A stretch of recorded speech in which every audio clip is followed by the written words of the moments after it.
नमस्कार, आपके साथ मैं हूं अभिलाषा पाठक। उत्तराखंड में एक बार फिर कुदरत ने भारी तबाही मचाई है और चमोली के तपोवन इलाके में ग्लेशियर फटने से कई गांव तबाह हो गए हैं। यह हादसा इतना भीषण था कि आसपास के कई गांवों का संपर्क मुख्य रास्तों से टूट गया है।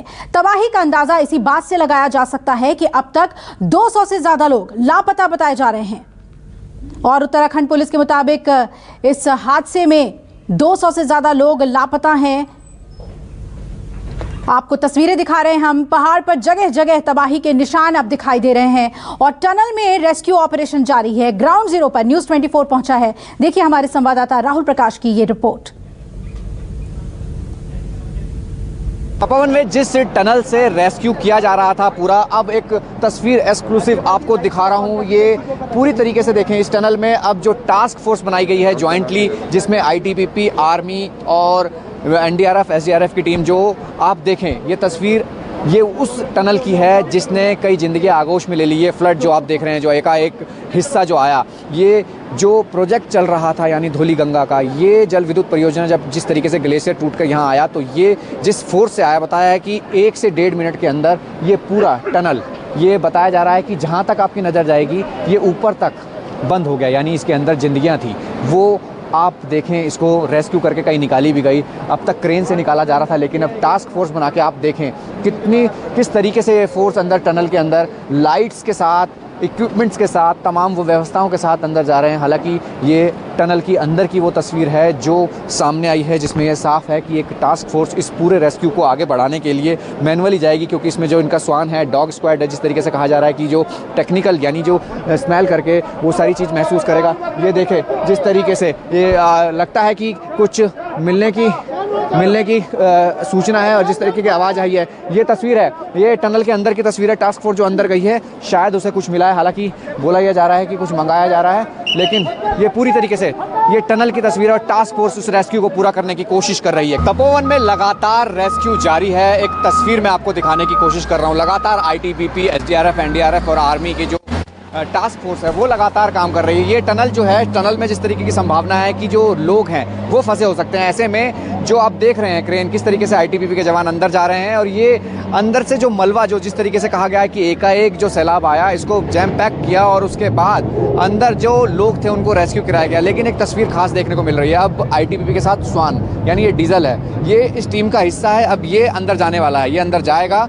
और अंदर जाके जो हो सकता है कि स्मेल करना, चीज़ों को अंदर जाके देखेगा, क्योंकि अब तक जो मलबा और जो तमाम चीज़ें निकाली जा रही हैं उसके अंदर से रेस्क्यू जो करना होता है, अगर ये कुछ फील करेगा, स्मेल करेगा, तो अपने जो ट्रेनर होते हैं उनको ये बताएगा। और ये जिस तरीके की तस्वीर आप देख रहे हैं, अभी तक सिर्फ मलबा जो है वो निकाला जा रहा है और जिस तरीके से संभावना है कि अंदर संभावना हो सकती है कि जो लोग हैं, क्योंकि जिस तरीके से टनल की लंबाई है, लगभग घंटों बीत चुके हैं और अभी तक लगातार निकाला जा रहा है। और अब बारी है इस डीजल की, स्वान की, जो एक अहम किरदार इस टनल के अंदर जाके निभाएगा। यानी जिस तरीके से आप देखें पूरी तरीके से तैयार है। और ये खास तस्वीर इसलिए भी ज़रूरी है कि एकाएक ये तपोवन में जो हादसा हुआ, कई ज़िंदगी तबाह हो गई, कोई अपनों को तलाश रहा है, अपनों को ढूंढ रहा है, लेकिन अब डीजल जो स्वान है, आईटीबीपी का ये टीम का हिस्सा है, ये अंदर जाएगा इस टनल में अपनी टीम के साथ और ये ढूंढने में पूरी तरीके से मदद करेगा। टनल जिस तरीके से रेस्क्यू किया जा रहा है, टनल के अंदर एक तस्वीर दिखा रहा हूँ। ये देखिए टास्क फोर्स जिस तरीके से काम कर रही है, ये रास्ता बनाया जा रहा है। हालांकि इसको पहले खाली करने की कोशिश की गई थी। अब तक आपने देखा कि क्रेन्स जो आईटीबीपी और तमाम जो फील्ड जो टास्क फोर्स है वो कर रही थी। और अब जो तस्वीर है ये मैनुअली जिस तरीके से अंदर गए हैं पूरी इंतजाम के साथ, क्योंकि ये बताया जा रहा है कि आईटीबीपी, एसडीआरएफ, एनडीआरएफ और जो आर्मी फील्ड जो कहा जा रहा है कि टेक्निकल जो इनकी टीम है वो यहाँ पर मौजूद है। और जिस तरीके की तस्वीर आप देखें, ये किस तरीके से एक चैन बनाकर इस पूरे रेस्क्यू को पूरा करने की कोशिश कर रही है। और ये जा रहा है कि कहा जा रहा है कि जब तक ये पूरा रेस्क्यू पूरा नहीं हो जाता, ये इसी तरीके से मैनुअली और साथ ही साथ जिस तरीके की तैयारी के साथ काम कर रहे हैं। और आपको एक तस्वीर और दिखाऊं, ये ऑक्सीजन सिलेंडर है और जिस तरीके से कहा जा सकता है, सर ये किस तरीके की तैयारी है सर किस तरीके से आप ये क्या इक्विपमेंट लेके जा रहे हैं पेशेंट को निकालने के लिए?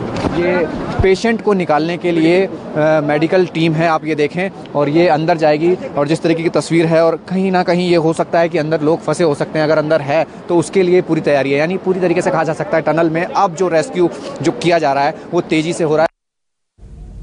तो रेस्क्यू की आपने तस्वीरें देखी और उसके पल पल के रिपोर्ट्स आप तक अपडेट आप तक पहुंचा रहे हैं। उत्तराखंड के चमोली जिले के तपोवन इलाके में कल हुए हादसे में 200 से ज्यादा लोगों की मौत की आशंका है और सुबह 10 बजे ग्लेशियर टूटकर ऋषिगंगा नदी में गिरने के बाद यह हादसा हुआ था और अभी भी कई लोग लापता हैं।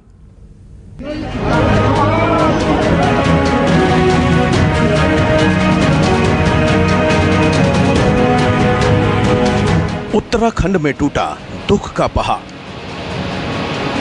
पीछे छोड़ गया भयानक मंजर, हर तरफ बस तबाही की तस्वीरें। ये तस्वीरें डराती भी हैं और ये तस्वीरें आगाह भी करती हैं। उत्तर प्रदेश के लखीमपुर खीरी जिले के 50 से 60 मजदूर इस जल त्रासदी में लापता हो गए हैं। त्रासदी की सूचना मिलते ही परिजनों में कोहराम मचा हुआ है। जिस वक्त जल तबाही आई उस समय तपोवन के पावर प्रोजेक्ट में लखीमपुर खीरी जिले के ये मजदूर काम कर रहे थे। हादसे के बाद से परिजनों का उनसे कोई संपर्क नहीं हो पा रहा है। तपोवन में जो हुआ वो सबने देखा। ग्लेशियर टूटने से एक तबाही मची, 150 से ज्यादा लोग लापता हैं और जो तबाही के निशान हैं वो दूर दूर तक हैं। उत्तराखंड के कई जिलों में अलर्ट घोषित किया गया है। कल जिस जगह सैलाब आया था ये वही तबाही के निशान है। ये जो पानी आप देख रहे हैं ये एक ऐसे बहाव से आया और वो तस्वीरें देखें आप पानी की। मैं बीचों बीच उस नदी में आपको वो तस्वीर दिखा रहा हूँ जो पानी का जो सैलाब था, जो लोग थे बहे थे। कई बताए जा रहे हैं कि किसी को ये नहीं मालूम कि वो लोग कहाँ हैं, टनल में लोग फंसे रहे। तपोवन में रविवार सुबह 10 बजे ग्लेशियर टूटकर ऋषिगंगा नदी में गिरने के बाद ये भीषण हादसा हुआ। ग्लेशियर टूटने से 2013 की तरह बाढ़ के हालात पैदा हो गए और धौली गंगा पर बन रहा बांध बह गया। ऋषिगंगा हाइड्रो पावर प्रोजेक्ट और सरकारी कंपनी एनटीपीसी के प्रोजेक्ट पूरी तरह से तबाह हो गए। ऋषिगंगा प्रोजेक्ट में अभी भी कई लोग लापता हैं। उत्तराखंड के सीएम त्रिवेंद्र सिंह रावत ने जानकारी देते हुए कहा है कि 200 से ज्यादा लोग अभी भी लापता हैं। तपोवन की जिस टनल में 30 लोगों के फंसे होने की आशंका है वहां आईटीबीपी के 300 जवान रेस्क्यू में जुटे हैं। अभी तक जो पूरा आंकड़ा आया है 203 के आसपास मिसिंग की खबर आई है। कल तक जो लोकल ग्रामीण की जो खबर थी वो 7 लोगों की थी। आज उसमें 4 लोगों का और खबर आई है। कुल मिलाकर अब जो आंकड़ा है वो 203 क्रॉस किया है। इस भीषण हादसे में सबसे ज्यादा नुकसान रैणी गांव के लोगों को हुआ है। यहाँ 100 से ज्यादा लोग लापता बताए जा रहे हैं।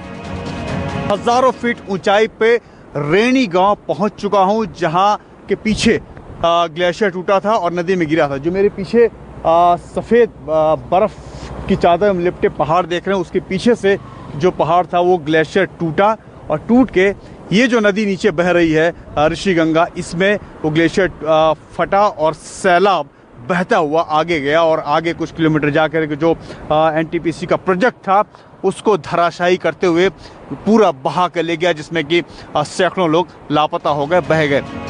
चमोली पुलिस ने ट्वीट कर लोगों को सतर्क रहने को भी कहा है। हताहतों की संख्या बढ़ने की आशंका है। रैणी गांव में नदी किनारे बने कई घर पूरी तरह से तबाह हो गए हैं। अगर देखें तो सबसे पहले रैणी गांव के पास ही ऋषिगंगा पावर प्रोजेक्ट में सैलाब ने तबाही मचाई।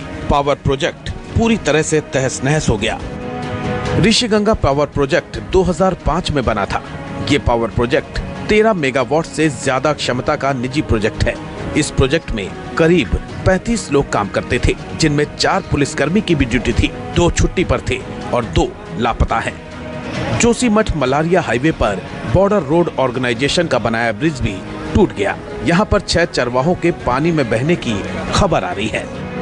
पीएम मोदी ने प्रधानमंत्री राष्ट्रीय राहत कोष से हादसे में मरने वाले लोगों के परिजनों को 2-2 लाख और गंभीर रूप से घायल लोगों के लिए 50-50 हजार रुपए का ऐलान किया है, जबकि उत्तराखंड के मुख्यमंत्री ने मृतकों के परिजनों को 4 लाख रुपए के मुआवजे की घोषणा की है। मुख्यमंत्री त्रिवेंद्र सिंह रावत ने उम्मीद जताई है कि शाम तक हालात ठीक हो जाएंगे। अगर देखें तो एनडीआरएफ और आईटीबीपी की टीमें तपोवन इलाके में अलग अलग जगहों पर रेस्क्यू ऑपरेशन चला रही हैं, जिसका सिर्फ एक ही मकसद है, ज्यादा से ज्यादा लोगों को जल्द से जल्द बाहर निकाला जाए। साथ ही एयरफोर्स के MI-17 और ALH हेलीकॉप्टर्स ने आज सुबह देहरादून से जोशीमठ के लिए उड़ान भरी। एरियल रेस्क्यू और रिलीफ मिशन शुरू किया जा चुका है।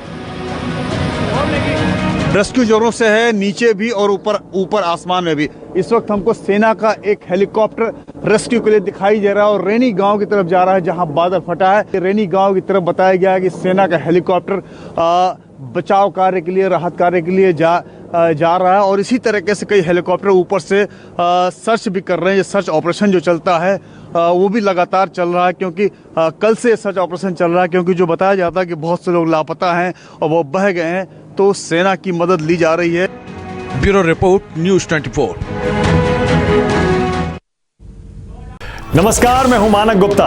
अगर आपको हमारा ये वीडियो पसंद आया हो तो इसे लाइक और शेयर जरूर करें और हाँ, हमें सब्सक्राइब और फॉलो करना ना भूलें ताकि आप देश और दुनिया की कोई खबर मिस ना करें। तो जुड़े रहिए हमारे साथ और देखते रहिए न्यूज़ 24।